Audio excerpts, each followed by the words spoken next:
This is another video on locating and classifying critical points of multivariable functions. So, as always, let's get started by finding the derivatives. So the partial derivative with respect to x is going to be 58x. The second derivative of that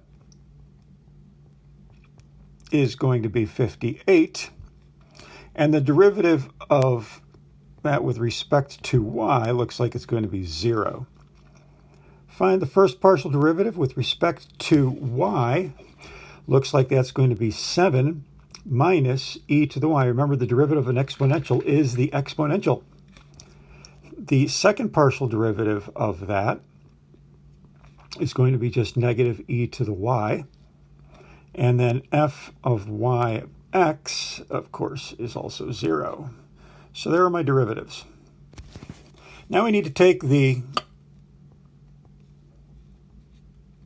first partial derivatives, set them equal to 0. And so we get x equals 0. Right off the bat, I've got an x value. And 7 minus e to the y equals 0. Well, this becomes e to the y equals 7. And then you got to remember a little bit of college algebra. Take the log of both sides and bring down the y out in front. Y times the log of e equals the log of 7. The log of e is just 1, so y is equal to the log of 7.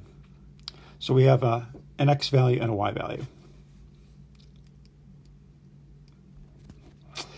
And since there's no place to plug this y value in the x equation or the x in the y equation, it looks like we're going to simply have an ordered pair with x equals 0 and y equals the log of 7.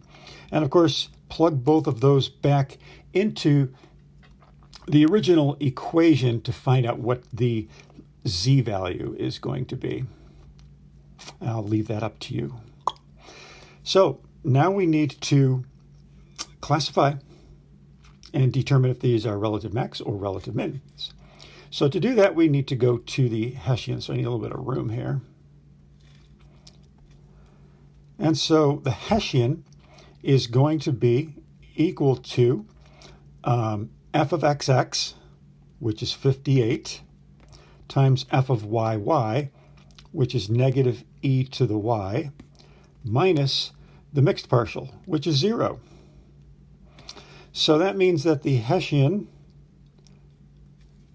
h is equal to negative 58 e to the y.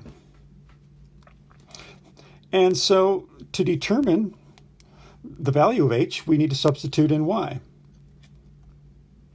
And so when we substitute in y is the log of 7, h is equal to negative 58 times e to the log of 7. Well, once again, you have to remember that the e log of 7, one of your properties of exponential and logarithmic equations from college algebra is this whole thing is just going to be equal to 7. So we have h is equal to negative 58 times 7, which is going to be a negative number. Remember, that's all we really care about. So the Hessian is negative. That means we have a saddle point. So we have our x value, our y value, plug those into the original equation to find your z value, and we now know that that is going to be a saddle point. Hope you enjoyed it.